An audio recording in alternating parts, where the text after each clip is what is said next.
Have you ever known someone with genuine inner peace? Well, think about the opposite. On the one hand, you've got all these people who are very easily thrown. They stub their toe and they lose their mind. They lose their wallet and they lose their composure. On the other hand, you'll find people lose their job. Everything will be okay. People lose their wallet. They're still calm. Have a flat tire. They're okay. People who go through the most difficult situations and they're fine. Okay, I'm kind of historically been somewhere in between. So I'm not the biggest drama queen out there.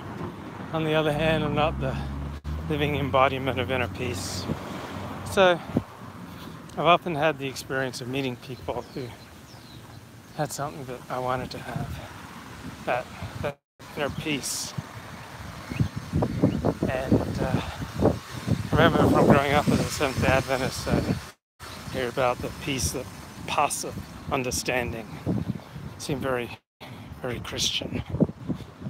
And so when I converted to Judaism, I like to think, I'm way beyond that. Way beyond that.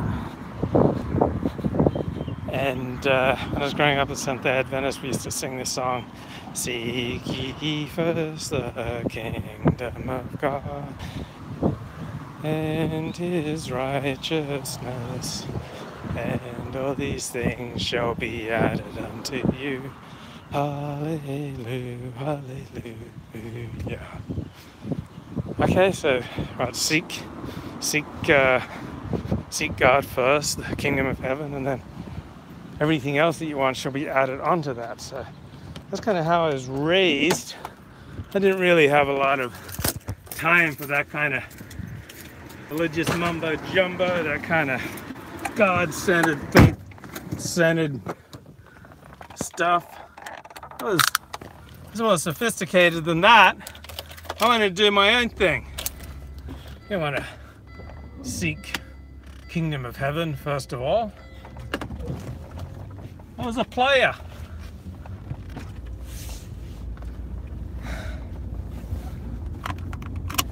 I remember I was working construction, basically years 19 to 21, and I was working for these Assembly of God people. It was in landscaping. My two bosses, they were partners in the landscaping business, G&E Landscaping. They were Assembly of God, so they were white Pentecostal Christians. And they'd often say to me, "Why aren't you a Christian? Because you're such a nice guy, you're very ethical, you're an upright guy, you don't drink or smoke or lend your bum to other blokes. Why aren't you a Christian?" And I tell them, well, because I want to live my life for myself. I don't want to live my life for God or according to God's rules. I want to blaze my own trail. I want to follow my plan. I want to do things my way. And perhaps the biggest discrepancy between God's plan and my plan was I wanted to have a ton of sex with a ton of different women, but I was too scared to actually do anything about it because I wanted to have as much sex as possible. I wasn't actually having any. Zip, zero, zilch at this point. But I was all set on getting some and wanted to do things my way. And I remember when that situation happened when the friendly, amenable boss asked me, "Why aren't you a Christian?" I said, "Because I want to do things my way." I remembered that I'd remember this for a long, long time. That moment of clarity. The reason I wasn't a Christian, the reason I wasn't religious at that point, so that's probably age 19 or 20. So I wanted to do things my way. I wanted to follow my plan. And my plan at that point led me to working construction for $4 an hour. This is 1986. I was working in construction for $4 an hour after spending a year in Australia after high school where I was making about $25, $30 an hour. So my plan wasn't that impressive. I think I just finished a semester at school where I had a B average. I was the editor of my community college newspaper. I was making $3.50 an hour working for Cahill Radio News. So my plan wasn't really working out. I didn't have a girlfriend. I wasn't dating. I wasn't having sex. But I was all set on doing things my way. But I remember when I said that part of me had a bit of a sick feeling that I was saying something that was blasphemous or just wrong or just wouldn't work. But I figured, well, if it doesn't work, I'll see that and I'll change. And I was right that I would always remember that moment of clarity with my Christian boss. The reason I wasn't religious, wasn't a Christian, because I wanted to do things my way. Wanted to follow my plan. I think that's a big reason why people aren't religious or don't want to do 12 steps, because they want to do their own thing. They want to do their own plan. So then you stumble along and your life doesn't work and you get pretty miserable and your day-to-day life is not that fun and you're not connecting with other people in a normal, healthy way. And so life is becoming unbearable. So you got to use crutches and you're too strong and determined to use the religion crutch. So you develop other crutches to either substances or processes. Substance addiction means to alcohol, marijuana, cocaine. Process addiction, something like gambling, sex, porn, dramatic relationships, anger, rage. And I developed a fantasy addiction. I developed this really young. I was about 7 years of age, and my parents, I think it was a Sabbath afternoon, and my parents were setting up a big communal meal at our house, and they didn't have time to fuss around with me. They just wanted me to leave them alone. So I sat in a big comfy chair in the living room and I just told myself stories, adventure stories. That fantasy addiction served me at that time when I was 7 years old, because my parents didn't have time to deal with me. I had a very unhappy home life. I wasn't connecting with other kids at school very well. And so I wasn't a happy kid, and I had time to kill. And so a fantasy addiction got me off the hook. And it was very pleasant. I just numbed out. I lost myself in these stories where I played heroic roles of adventure. And these were fantasies I told myself that were inspired by books like Tom Sawyer, Huckleberry Finn, Treasure Island. And I suddenly learned that specific afternoon that fantasy could just take me away from the misery of my daily life. And so I just started tapping into that more and more. Just like an animal, if you give it a reward, if it taps something, okay, that's how I was. Tap into addiction, I felt good, man. I felt good. I felt my pain went away. I lost myself. I was taken out of my miserable state. My problems were gone. And I just learned how fantasy was like a palliative for my pain. It was amazing. It was just like the pain went away. I was happy. I was not just happy, but I was euphoric. And so I read a lot of history books, and I quickly started developing my fantasies more and more to fantasies of ultimate power. I think because I felt so powerless in my day-to-day life, I developed fantasies about being Prime Minister of Australia or of England or President of the United States or a general leading troops into battle. And so I would trip out to these fantasies of ultimate power, power in political and military terms. Might have even had some fantasies about being a great religious figure like my father, an evangelist, a Christian missionary. Just that power over people, that's what I lusted for, and I kind of felt it in my fantasy life.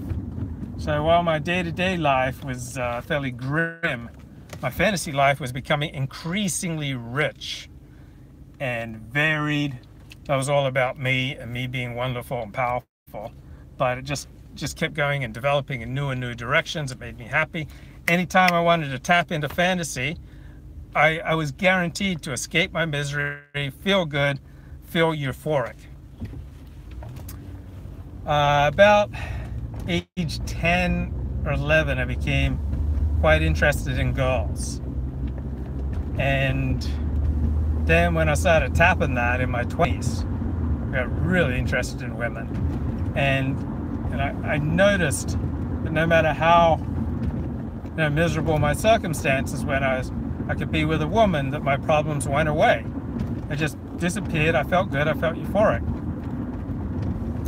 And I soon learned that even if I wasn't with a woman, I could tap into my euphoric recall of some fantastic erotic highs that I'd had with various women.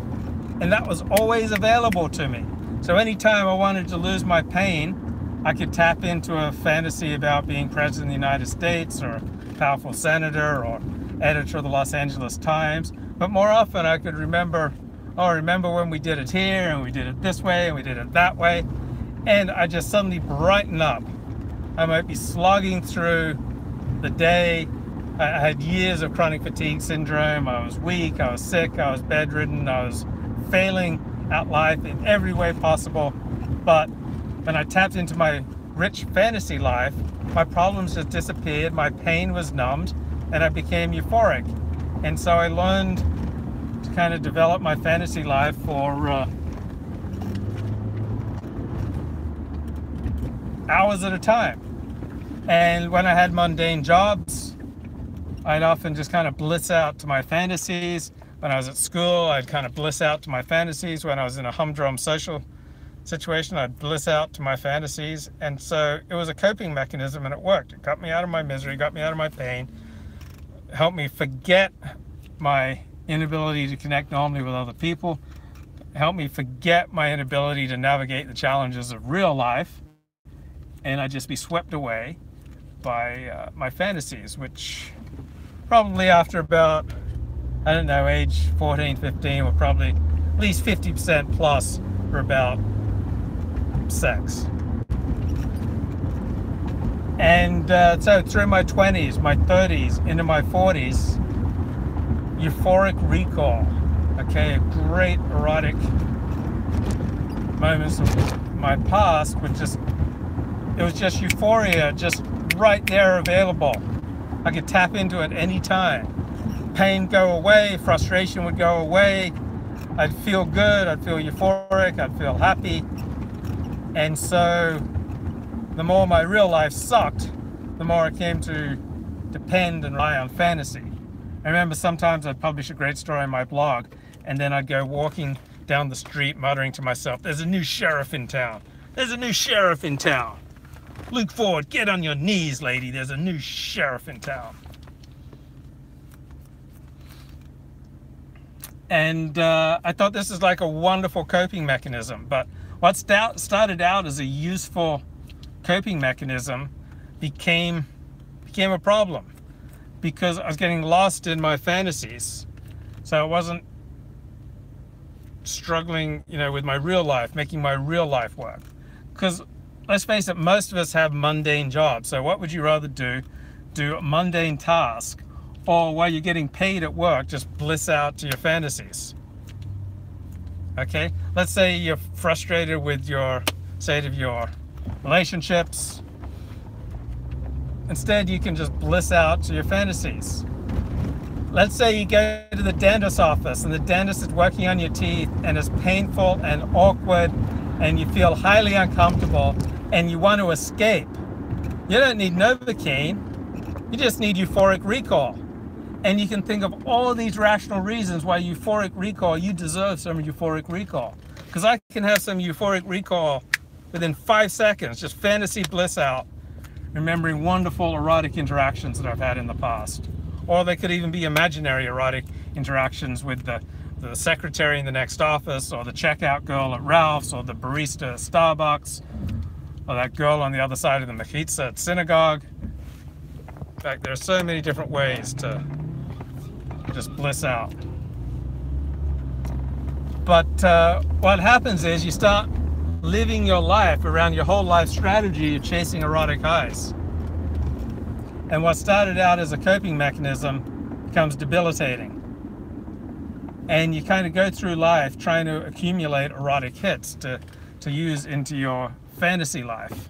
So you're no longer really interacting with women as they are, but just as objects that you're going to use in your fantasy life, or very possibly in real life if you work hard and you got the right stuff, and you catch some breaks and you put it together and you're able to exploit them. So I didn't think this was a big problem.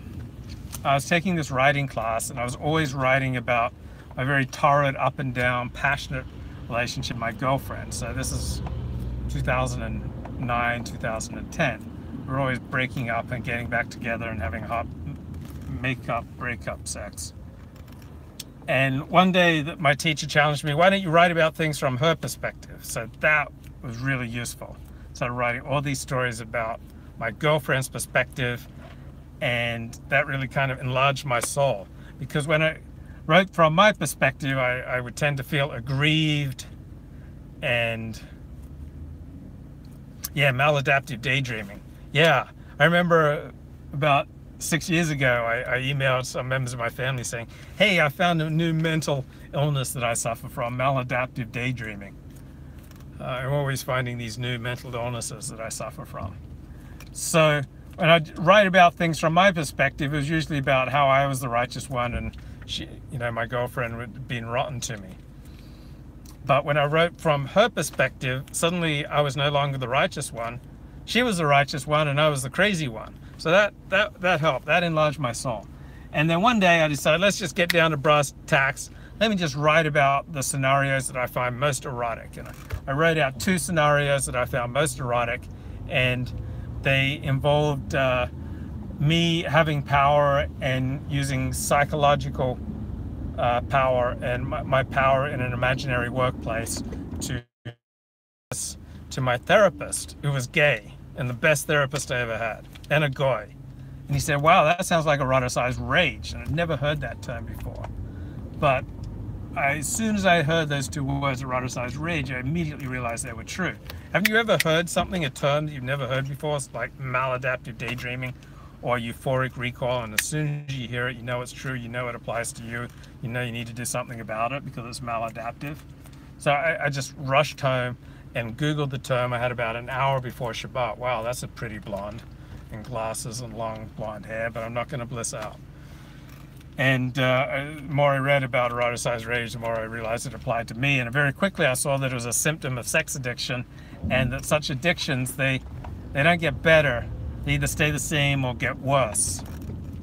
And there are socially acceptable forms of eroticized rage and love and sex addiction, like stage 1. But when these addictions move into stage 2 and stage 3, they become less socially acceptable and even move into the criminal range. So that frightened me, and I thought I should check this out, because I had heard about 12-step programs for sex and love addiction for about 13 years previous. I'd never really liked 12-step programs. The idea of turning your life over to God, it seemed like an abdication of personal responsibility. I thought I was stronger than that. Yeah, I'll probably do a regular stream with guests tonight. But now, so this is 2011. So my life was not at bottom. It was trending up. I was in my final year of my Alexander Technique teacher training. I'd gone back to therapy in 2007. So by now I've had about 8 years of therapy. So in many ways my life was improving, and I thought, let me just add a 12-step program for sex addiction. Just see if it helps. I'll try anything. And so I went to a meeting, and it really spoke to me. I kept going to meetings, and I think it was only a year or two ago, maybe 3 years ago, that I first heard the term euphoric recall. That immediately spoke to me. Euphoric recall. Because that's when you're using euphoric memories to bliss out, to numb out, to narcoticize your pain. And for normal people, I'm sure that's fine. Like a normal person, he's stuck in a very unpleasant situation, such as going to the dentist, or his back goes out, or he's very sick, he's got the flu, or he's just in a very mundane situation. I'm totally open that for normal people, euphoric recall is just a coping tool that's basically harmless. But if you have an addictive personality in this arena, then for a sex addict to engage in euphoric recall, it's the equivalent of an alcoholic taking a drink of alcohol. And you can fool yourself, hey, I'm fine, I'm just using euphoric recall as a tool to get me through this painful situation, this difficult situation, and as soon as I'm recovered from the flu, as soon as I finish this mundane job, as soon as I get out of this dentist office, I'll go back to tackling my problems and living life on life's terms. I've done a lot of good work lately. I've been working on myself. I deserve a break. I deserve some euphoric recall. It's rocket fuel. Okay, I need that rocket fuel to gather the energy to do the things that I need to do. So you can always find lots of excuses with your rational mind why, even though you're a sex addict, a love addict, a fantasy addict, a porn addict, why for you can handle some euphoric recall. Okay, so for me, as a sex addict, love addict, fantasy addict, porn addict, euphoric recall is no good. For me, it's the equivalent of an alcoholic taking a drink of alcohol. So this is going to sound weird and extreme, and I would think this was weird and extreme a few years ago, but I'm not served by lust. Lust does not benefit me. Because, I don't know, maybe you can lust like a gentleman, and if you can lust like a gentleman, I take my kippah off to you. But my lust is cruel and selfish. Okay? So when I'm lusting, I'm being cruel and selfish and desiring to use other people for my own selfish, cruel ends. And the solution, the 12-step solution to addiction is start leading a God-centered life of love and service to others, which is the opposite of self-centered cruelty and using and abusing and exploiting other people. So, yeah, I still struggle with lust, temptation, euphoric recall, and just that desire to use people. I meet women and think, oh yeah, I'd be fine with hooking up with her. I wouldn't want to get into a relationship with her because she's a mess. Okay, and so that thinking is me starting down a very dangerous road. I don't even think about the implications where it went, but it went to a lot of dark nights of the soul. It whatever power it takes to make sane choices with regard to sex and love and fantasy and lust, I don't have that power. Okay, to me, those forces are too strong for me to consistently channel in ways that serve me. So it's not like every time I lust, I end up getting arrested. Okay, I've never been arrested.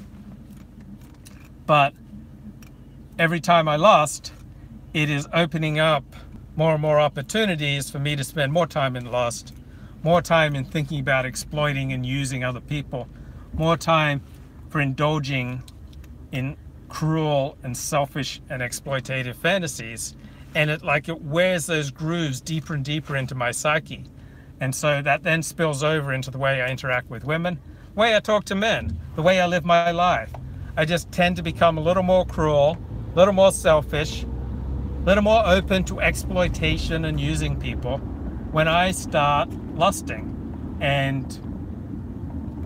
just going down that road of lust and euphoric recall. It wasn't that awesome when I got that girl to do that, even though she didn't really want to, but I was able to kind of psychologically manipulate her, or I had the power in the relationship, or she just so wanted to please me. and I'm like wearing a groove in my soul, in my psyche, to use and abuse other people.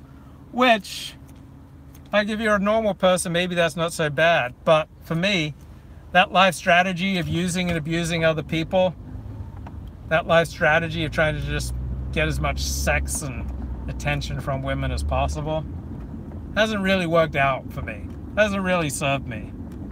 Hasn't brought me to the places I want to be at with my life. So for me, and I'm going to assume for other sex, love, fantasy, and porn addicts, using and abusing people doesn't really serve you. So I have some days where I have zero lust. I know that sounds weird, extreme. So I have not masturbated in 5 years. That's really helped my recovery. If you completely end masturbation, it can really open up your prayer life. It can really open up the channels to God. I have a very disciplined life, particularly in the morning. I get my day off in a very disciplined way. There's no thinking, no choices. I'm up 5:30 a.m. in cold shower. I'm drinking my vegetable juice and my protein supplement and taking my other supplements and getting out the door and getting to synagogue, Talmud study, prayer, getting on the right 12-step meetings that I need to hear, doing my strain, counter strain, positional release exercises, like beating the traffic, getting to where I need to go way early so that I can be serene, I am free of unnecessary tension, and I've had a ton of inspiration. I just mainline the inspiration, just like shoot it right into my veins with high quality 12-step meetings. So there's this one 5:30 a.m. 12-step phone meeting that I love. And it's funny that in the same program, there's another one right after it that is often late and sloppy and often poorly organized, and people meander in their shares. So I don't have time for that sloppy, meandering 12-step program anymore. I like the 5:30 a.m. one where they're disciplined, the show runs on time, people share the message, not the mess. And so when that program finishes, then I listen to recorded talks, because then I know I'm guaranteed the quality of the talks. So I get started realizing that my life only works if I turn it over to God, and that I try to be of love and service to others, and that simply using and exploiting people, which is my natural tendency, is going to result in disaster for me. And I would try doing things my way, following my plan. It just did not work out. It was an absolute disaster. So only as a last resort, I'm doing this whole turning things over to God, and I've got to do it again and again, not just every day, but throughout the day. Because as the day goes on, I start becoming sorely tempted to be cruel and exploitative, and to follow my basic instincts, which only